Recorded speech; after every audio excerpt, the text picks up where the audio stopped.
Is it possible to get a delicious, crunchy fried chicken where it's still juicy inside? Yes, it is. First of all, I get it out the packet and I put it in the fridge just to air dry. And that's an important first step. I'd do that overnight at least. Next thing, jointing a chicken for fried chicken. I love leg meat. Drumsticks, thighs, bone in. I like chewing on the bones, it's delicious. Is there anything on a fried chicken you don't like?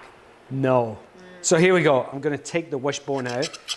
So put your knife in and just scraping down the side. Then you get your fingers in and get rid of that wishbone.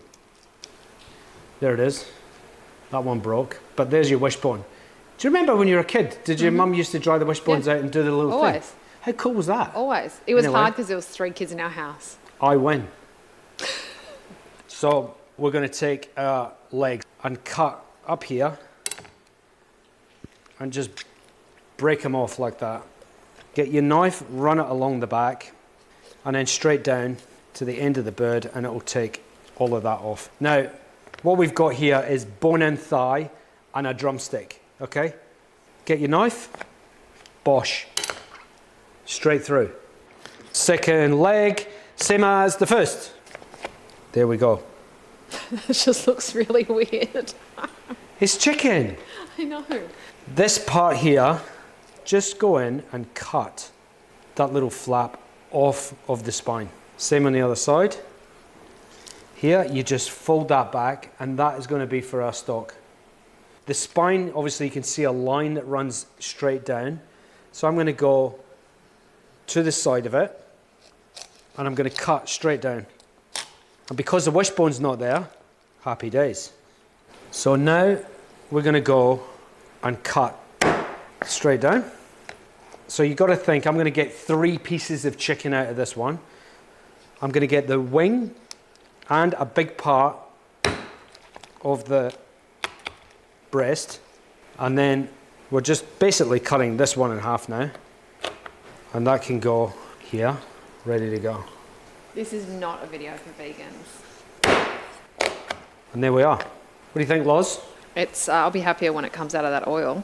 Okay, now our chicken's done. We're gonna make our, this is like a brine marinade. Think of it as that. So buttermilk into a bowl. Now we've got some paprika and cayenne, oregano, white pepper, garlic and salt. And we're gonna whisk it. And because I'm stupid, I forgot 2 eggs.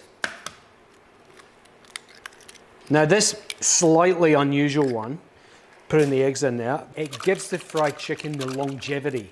This will stay crispy in your fridge for 4 or 5 days. Chicken now just goes straight in. A good mix up. All right, I want to show you what this looks like after 24 hours. Okay, have a look at this because the color has sort of changed. And what that is the salt and the buttermilk. It's doing 2 things. One, it's making it more tender, but second of all, it's going to make it juicy.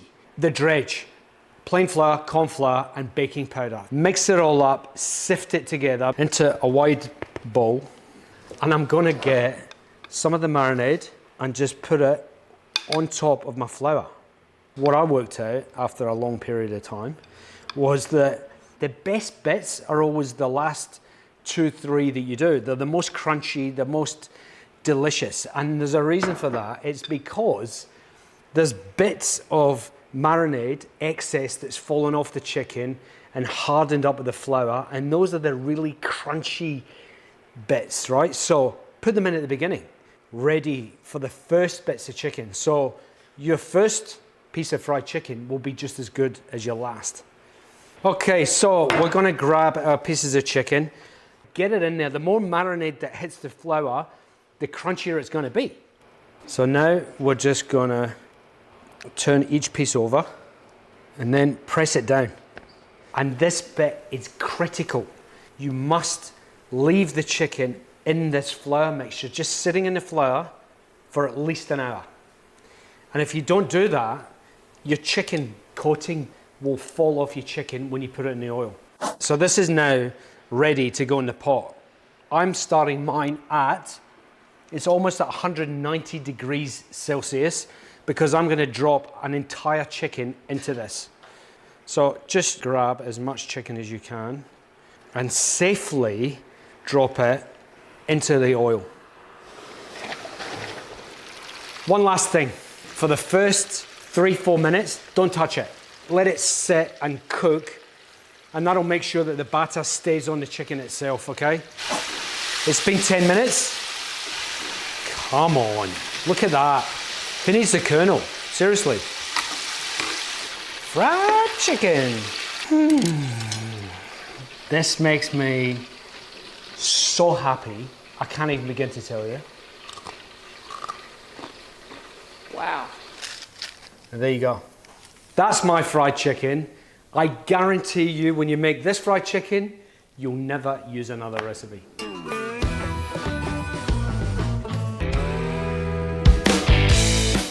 Thanks for watching, and if you liked that, please click subscribe because there's plenty more where that came from. Also, if there's a recipe that you actually want to see me make, chuck it in the comments below and we'll get around to it. Thanks for watching.